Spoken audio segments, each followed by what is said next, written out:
Hey everybody, welcome back to the channel. I appreciate your time. Thank you for watching. I am actually on my way to the airport, heading down to support my friends, Eric and Chad and Brandy over at Iraq Veteran 8888 for their annual shoot. Looks like we're going to have the remnants of the hurricane upon us. I had a video prepared for this morning that I bumped, but I want to relay that message before I get to the subject here. And I hope everybody has prepared for this hurricane. It is 2 miles an hour below a Category 5 right now, and blackout coffee and my partner's house is actually in the direct line of the storm. So I hope everybody at the company is being safe.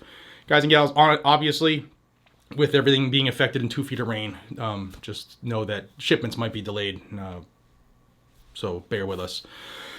This video, like I said, I bumped my previous scheduled video for this morning. This one's crazy.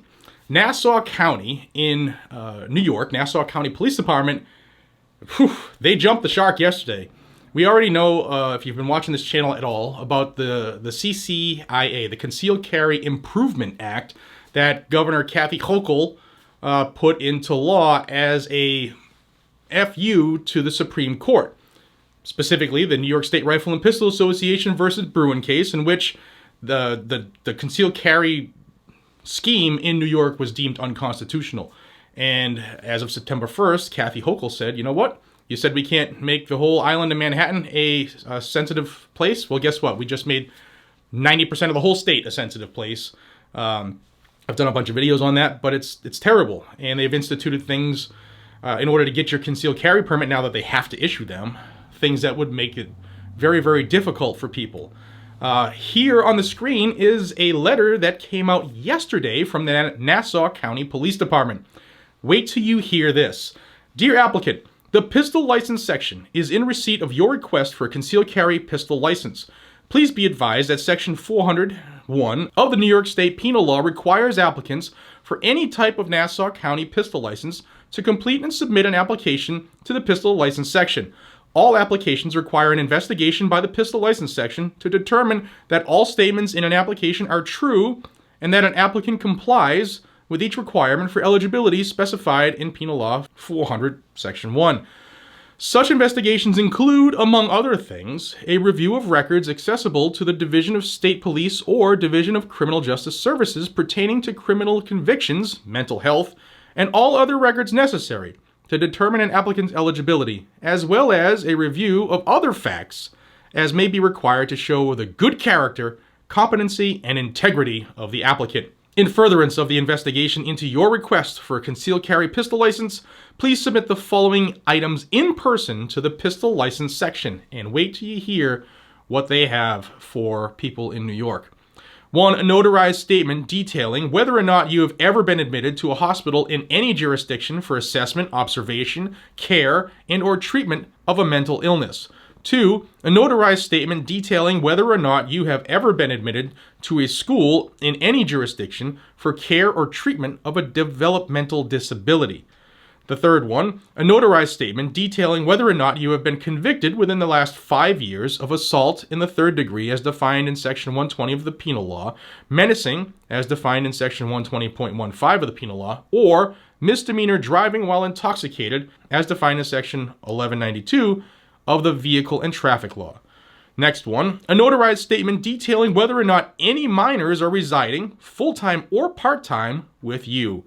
The name and contact information of your current spouse or domestic partner, and any other adults residing with you, including adult children. A list of your former and current social media accounts from the past 3 years. A certificate of completion endorsed and affirmed by a duly authorized instructor demonstrating your proficiency in a concealed carry firearm safety training course that complies with Penal Law 419 and the minimum standards for New York State concealed carry firearm safety training promulgated by the New York State Division of Criminal Justice Services and the Division of State Police. The minimum standards are available at blah, blah, blah. And then listen to this last one. Urine drug testing results from a 12-panel test conducted by a United States Department of Health and Human Services certified laboratory. Such results shall be from a sample that was submitted to the HHS certified laboratory no more than 15 days after the date of this correspondence.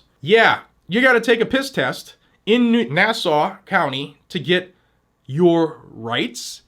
Where I'll pause because I do know, and I'm glad that there are people from the other side of the aisle, meaning people who are not pro-gun, who watch this channel regularly. And thank you, because I'm hoping that maybe this could open your minds and maybe change some of the ways we all think, not just gun and anti-gun. I'll wait for comments down below in why or where in the United States Constitution, have it here, have it on the wall, check it regularly. I don't remember it saying you need to take a piss test in order to have your rights. You know why? Because it's unconstitutional.